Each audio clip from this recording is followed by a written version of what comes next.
안녕하세요, 멜묵상. 오늘은 베드로전서 3장 8절부터 16절 말씀 보도록 하겠습니다.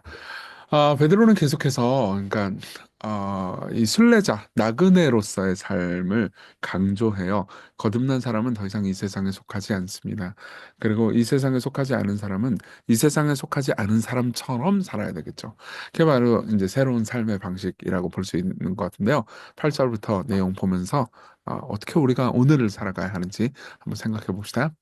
마지막으로 말하노니, 그러니까 이제 결정적으로 니들 이렇게 잘한다 이런 얘기를 하고 싶은 거죠. 너희가 다 마음을 같이하여 동정하며 형제를 사랑하며 불쌍히 여기며 겸손하며 이렇게 말합니다. 예, 이제 베드로는 아주 현실적이에요. 실제로 베드로가 하는 모든 말들이 너무너무 현실적이라서 와, 이거 진짜 아주 너무 구체적이다라는 생각이 들 정도예요. 베드로는 그리스도인들끼리도 다툼이 있을 수 있고, 그리고 이제 우리가 죄인이기 때문에 그들끼리도 상처와 고통을 줄 수 있다는 것을 압니다. 그래서 일단 마음을 같이 하라 그래요. 여기서 마음을 같이 하라는 말은, 그러니까 이 오케스트라가 서로 이 저기 음을 맞추는 그 튜닝하는 거 아시죠? 조율하는 거. 그거하고 똑같다고 이제 생각을 하면 됩니다. 근데 튜닝할 때 제일 중요한 게 뭐예요? 듣는 거죠. 예. 일단 듣는 거예요. 듣고 동정하고 형제를 사랑하고 불쌍히 여기고 겸손하라는 거죠. 그리고 삶에서 형제들끼리도 악을 경험할 수 있죠. 예, 여러분 교회 다니면서 상처받을 수 있잖아요. 근데 뭐 이놈의 교회 상처받고 교회는 교회가 아니다. 여러분 교회는 상처 주는 곳이에요. 교회는 여러분들이 상처를 주기도 하고 받기도 하는 곳입니다. 예. 제가 만일 교회에서 성도들한테 상처받다고 이놈의 교회 씨 때려칠 거 아무것도 안 할 거야. 그러면 여러분 아유 저거 철없는 목사 봤나 이렇게 생각하지 않겠어요? 예. 물론 이제 목사는 여기서 밥 벌어먹고 사는 종교인이고 직업인인데 우리는 여기 뭐 헌금 내는 거 그런 식으로 생각하시면 여러분 교회에 대해서 오해하고 있는 겁니다. 아시죠? 그렇죠? 예, 당연히 우리는 공동체로서 하나 되고 서로를 섬기고 때로는 견디고 인내하면서 성장할 필요가 있죠. 예. 그래서 어떻게 되냐? 도리어 복을 빌라고 말합니다. 욕을 욕으로 갚지 말고 도리어 복을 빌라. 이를 위하여 너희가 부르심을 받았다. 이는 복을 이어받게 하려 하심이라. 예. 그쵸. 사실은 복을 계속해서 다른 사람들에게 흘려보내려면 누군가는 어려움과 고통이 있어도 상처받는데도 불구하고 인내하면서 계속해서 복을 베풀 사람이 필요합니다. 복수가 되풀이 되면은 그건 끝도 없어요. 맞죠? 예. 진짜로 여러분들이 성장할 때는 내 선배들이, 내 부모님이, 정말 사랑 많은 내 부모님이 내가 헛짓거리 많이 하고 죄도 많이 짓고 그로 인해서 부모님에게서 상처도 많이 줬을 텐데 그럼에도 불구하고 인내하면서 나를 사랑해 주셨구나 이렇게 느낄 때가 있지 않아요? 여러분들도 그 일을 맡으신 겁니다. 특별히 교회의 선배들에 대해서 교회 선배들이 뭘 잘못하거나 문제가 있을 때 여러분 욕하고 비난하는 아니 그쵸 욕하고 비난하지 말라 그러니까 비판하지 말라는 건 아니에요. 비판할 수 있죠. 그렇죠. 그래야 우리가 더 배우니까. 그렇죠. 근데 비판하는 즐거움을 빼앗기지 않기 위해서 계속해서 비판할 거리가 나오는 걸 좋아하지 마십시오. 예. 오히려 동정하십시오. 그러므로 자 10절부터는 이제 시편 34편을 베드로가 쭉 인용을 해요. 생명을 사랑하고 좋은 날 보이기를 원하는 자는 혀를 금하여 악한 말을 그치며 그 입술로 거짓말을 말하지 말고 악에서 떠나 선을 행하고 화평을 구하며 그것을 따르라. 예. 시편 34편은 이미 너희들이 말씀으로 받은 것 있지? 그걸 잘 따라라. 특히 입을 조심해라. 예, 이렇게 이야기를 하는 거죠. 그러면서 주의 눈은 의인을 향하시고 그의 귀는 의인의 간구에 기울이시되 주의 얼굴은 악행하는 자들을 대하시느니라 하니라. 보세요. 그러니까 우리가 악행하는 자들을 직접 대할 필요가 없어요. 우리를 보내신 분이 직접 악행하는 자들을 심판하실 거예요. 그러니까 우리는 지금 이 땅에서 맡겨진 소명을 잘 감당하라는 거죠. 좀 이따가 제가 비유를 통해서 더 자세히 설명해 드릴게요. 그러면서 또 너희가 열심으로 선을 행하면 누가 너희를 행하리요? 그러나 의를 위하여 고난을 받으면 복 있는 자니 그들이 두려워하는 자를 것을 두려워하지 말며 근심하지 말아라. 열심으로 선을 행하면은 보통 안 믿는 사람들 그리고 너희들을 박해하는 사람들도 웬만하면 계속해서 선을 행하는 사람도 어떻게 침을 뱉어요. 그러니까 예를 들면 여러분들이 한국 교회가 썩었다. 한국 교회 일원으로서 너무 힘들어. 한국 교회를 너무 비난해. 뭐 세상은 교회를 싫어해. 이렇게 해서 아무리 생각을 해도 맞아요. 그러니까 교회의 이미지가 한국에서 별로 안 좋은 건 인정. 근데 여러분들이 그렇다 하더라도 여러분들이 있는 사무실에서, 여러분들이 있는 가정에서, 여러분들이 있는 학교에서 그냥 잘해주잖아요. 그러면 한국 교회하고 뭐 다 비판한다 하더라도 여러분들 향해서 침을 뱉지 못해요.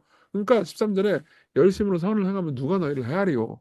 근데 그럼에도 불구하고 싫어하는 사람들이 있던데요? 예, 있죠. 그러나 의를 위하여 고난을 받으면 복 있는 자다. 걱정하지 마라. 그들이 두려워하는 것을 그 두려워하지 말고 근심하지 말아라. 이렇게 얘기하는 거죠. 그러니까 그들이 두려워하는 건 돈 두려워하는데 돈 두려워하지 말아라. 세상을 두려워하지 말아라. 오히려 하나님께서 함께 하신다는 것을 기억해라. 그러면서 너희 마음에 그리스도를 주로 삼아 거룩하게 하고 너희 속에 있는 소망에 있는 관한 이유를 묻는 자에게는 대답할 것을 항상 준비하되 온유와 두려움으로 해라. 예, 그렇죠. 그렇게 여러분들이 삶을 살다 보면 니들은 돈도 아니고 뭐 명예도 아니고 뭘 위해서 사니? 라고 물으면 우리에게 영원히 칭찬해 주실 분에 대해서 온유함으로 변증하고 대답할 준비를 해라. 아, 예수 그리스도를 잘 따라라 라고 말하는 거죠. 그러면서 선한 양심을 가지라. 이는 그리스도 안에 있는 너희의 선행을 욕하는 자들로 그 비방하는 일에 부끄러움을 당하게 하려 함이라. 결국 마지막 날에 아니 사실 이 땅에서도 마찬가지예요. 여러분들이 잘못한 게 없는데도 불구하고 여러분들을 계속해서 비난하는 사람을 보잖아요. 그러면 시간이 지나면 부끄러움을 당하게 됩니다. 예. 그리고 마지막 날 심판 때 더더욱 그렇겠죠. 마지막 날 심판 때 하는 예수님을 따르지 않는 사람들에 대해서 예수님을 따르는 사람들을 변호하시면서 예수님께서 이렇게 말씀하실 거예요. 그래도 내 자녀들이 니네들보단 착했다. 그래도 내 자녀들도 죄도 많이 짓긴 했지만 그들은 회개했다. 진짜 내 자녀들은 너희들보다 훨씬 선한 삶을 살았다라고 우리를 변호해 주실 겁니다. 예. 그러니까 여러분 너무 낙심하지 말고 세상이 교회에 대해서 그리스도인에 대해서 기독교에 대해서 비난하는 거 너무 신경 쓰지 마세요. 그냥 그런갑다. 그리고 우리가 가지고 있는 그리스도의 사랑을 깊이 붙잡고 묵상합시다. 예. 우리 적용해요. 첫 번째, 나그네 삶의 방식.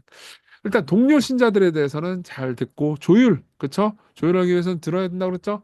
동정하고 섬기십시오. 특별히 언어 생활을 종말론적으로 하세요. 이게 마치 생각해보세요. 이게 여러분들이 기독교인들끼리 막 찌르고 막 욕하고 막 특히 뭐 누가 잘못했다 그러면 막 비난하고 비판하고 막 그런 거 있잖아요. 물론 정당한 비판은 해도 돼요. 근데 여러분들 좋자고 하는 비판 있잖아요. 카타르시스를 위한 비판 알아요. 저도 그거 해봐서 알아요. 저도 해요. 네, 죄송합니다. 근데 그거 이제 그만하자는 거예요. 나중에 얼마나 뻘쭘하겠어요. 천국에서 그쵸? 종말론적으로 생각하십시오. 그리고 세상에 대해서는 가급적 평화를 추구하십시오. 맞아요. 예를 하나 들어드릴게요. 보세요. 여러분들이 이 세상의 불의를 보면서 막 이 세상 알고 보면서 막 목소리를 높이고 막 핏대를 세우고 그거 할 필요 없어요. 예. 여러분들이 스파이들이에요. 하나님께서 하나님 나라의 스파이로 이 세상에 여러분들을 보내셨단 말이에요. 그럼 스파이는 어떻게 돼요? 딱 암살할 요인 하나 딱 암살하고 조용히 사라지는 게 스파이의 본분을 잘하는 거잖아요. 스파이는요 가급적 평화를 추구합니다. 암살하러 간 놈 한 놈만 딱 죽이고 끝내는 거죠. 그렇죠? 그게 진짜 스파이잖아요. 너무 제가 스파이 영화를 많이 봤나? 제가 스파이 영화를 되게 좋아하거든요. 근데 외국에서 나대지 않죠. 마찬가지예요. 이 땅에서 여러분 나대지 않는 거예요. 이 땅에서 여러분들이 받은 소명, 여러분들의 직업, 여러분들의 가정, 여러분들의 학교, 여러분들이 있는 곳에서 나는 이 세상의 사람들을 사랑하러 부르심 받았어. 라고 하면서 사탄과 그의 사자들만 조용히 암살하고 빠지면 되는 거예요. 예. 그리고 자신에 대해서는 자 보세요. 여러분들을 보내신 스파이로 보내신 그분이 여러분들 삶 책임지지 않으시겠어요? 그렇죠?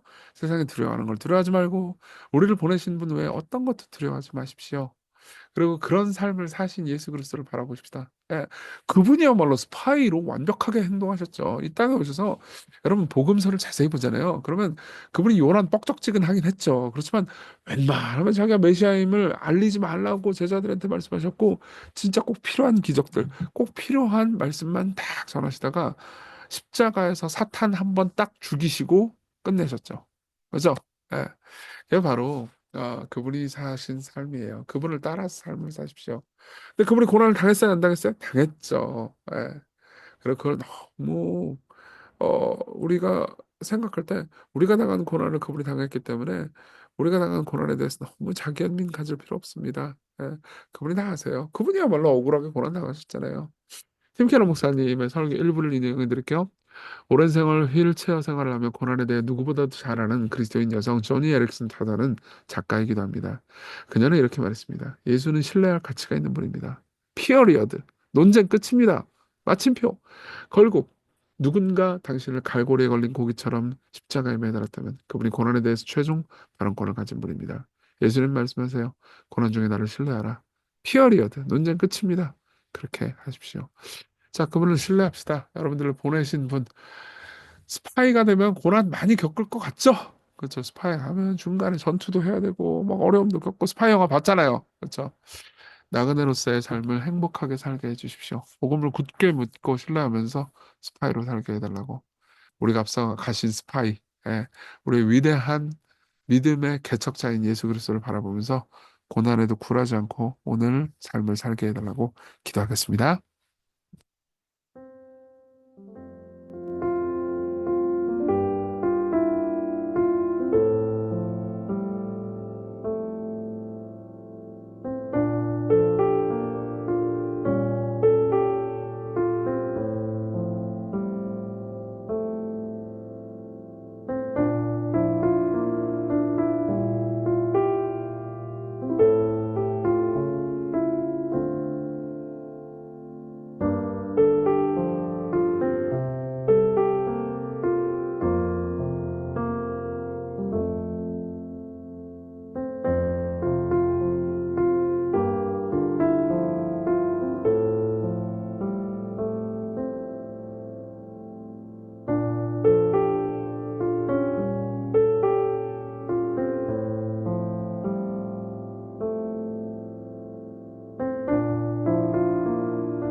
기도하겠습니다. 은혜로우신 주님, 이 땅에 나그네와 스파이로서 평화롭게 살되 하나님께서 우리를 보내신 목적을 생각하며 이 세상이 두려워하는 것을 두려워하지 않고 이 세상을 기뻐하는 것을 기뻐하지 않으며 오직 하나님을 바라보면서 오늘 하루를 살게 해주세요. 예수님 이름으로 기도했습니다. 아멘. 네, 하나님의 은혜 안에서 오늘 기쁜 하루 되세요.